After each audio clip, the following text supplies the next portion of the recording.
Hey everyone, this is a clip from a recent episode of the Men of Steel podcast, where we talk about Superman and Superman-adjacent topics. If you enjoy this clip, check out the podcast. You can find it at certainpov.com or wherever you get your shows. Meanwhile, we're getting this news report, and it cuts over to the fortress, and we're just going to get right into it. That Kryptonian healing matrix that they kept referring to explodes outwards, and from it emerges a black-clad, very clearly Superman figure.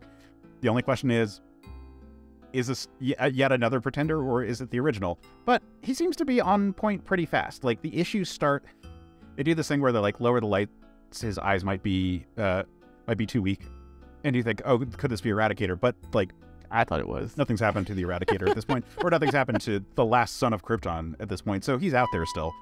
So there's like, this emergence of a character is fine. Like, there's like, but there's no like, no real deception at play, even though there's some beats that feel like they're trying to deceive us into thinking it's still the same last son of Krypton character, because there's nothing for the misdirect. They're like, they kind of heavily shadow his eyes on a couple of spots, and like, they actually have like a photocopy of Eradicator and Clark Kent to show that they're exactly the same person, or at least like the same visage, you know? Yeah, when he gets the rundown on all the different Supermen, they do the last son of Krypton, and then they show him looking up at the screen, and their faces are in the same perspective, and it's like, yep, that's the exact same face. Which, yeah, I mean, like, that's the thing. We have to emphasize that, especially the Eradicator and the cyborg Superman, but especially the Eradicator, had Superman's exact face. Like, that wasn't like he just kind of looked like a Kryptonian, or like was a different actor playing the part, but it was the same like Superman type. Like, he had Superman's exact face, at least at this point. Yeah. Which is why it was so confusing for people, because it wasn't just kind of similar. It was, no, that's a person that we know. Yeah, and that's he literally looks exactly like it. And if you think about it, right, like in Reign of Superman, Lois had questions. Like, she recognized him as Clark.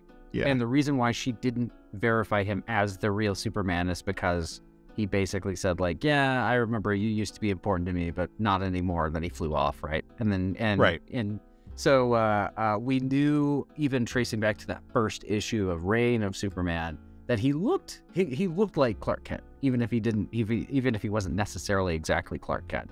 And I really liked kind of like repeating a lot of those motifs here, to kind of like, yeah, and honestly, like making use of the photocopier so that like it's not even leaving enough to chance that the artist can draw the same face exactly the same, right? Like, they just photocopies it to really drive that home. I think it's really good storytelling on this. Yeah, the shading is exact between the two. Yeah. Like every line of detail is the exact same. Like, even there are lines on his like exposed neck that match the lines on the blue fabric of the Eradicator. Exactly. Just perfect. Absolutely perfect. He just kind of like shoehorns in some glasses, and then he calls it good on the Eradicator side. Right. And this outfit that we're seeing, it's a variation on the Kryptonian outfits that we had seen in the past. It is the undersuit that they wear under normally like the longer robes, and then when Superman had been possessed by the Eradicator, he wore a version of that, then with the red body stripe like kind of attached to it already. But this is just like that base outfit without any of the extra stuff on top. So it's like, it's the equivalent of like the outfit that like Zod wears, or honestly the Superman uniform in Man of Steel, the movie. Like, in terms of it being like, oh, this is our base Kryptonian outfit. It's got some really nice frills on the shoulders. Love those. Yeah, that's like a part of like just Kryptonian design, according to John Byrne. I really like that. If that was part of the costume or part of him being in the healing matrix. No, it's in all the Kryptonian outfits that of the Byrne school of design. And you think about like the Christopher Reeves movie, right? Like, they had that almost like crinkly, almost like crinkly fabric to it, which is what this reminds me of. Like, it feels definitely Byrne influenced, but also feels very much influenced by the Superman movie of that. Well, and Byrne was influenced by that movie, but he wasn't allowed to legally use the exact things from that movie when he was doing the Man of Steel relaunch. Right. So he tried to invoke them without having it be a thing that the Salkin brothers or the Salkin family could sue him for. Gotcha.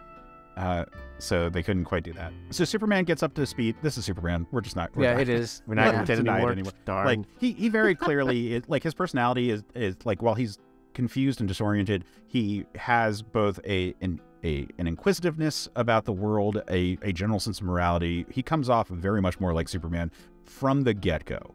Like, everything about the way he holds himself plays the way you would expect Superman to at this time in the comics.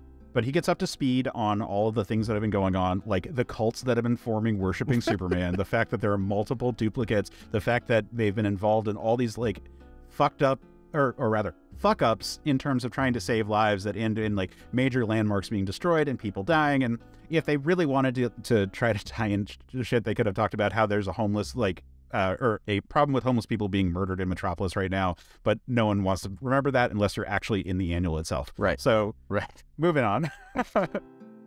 Remember, if you like the clip, after you're done liking and subscribing, check out certainpov.com, where you can find more episodes of the show, as well as a ton of other great shows.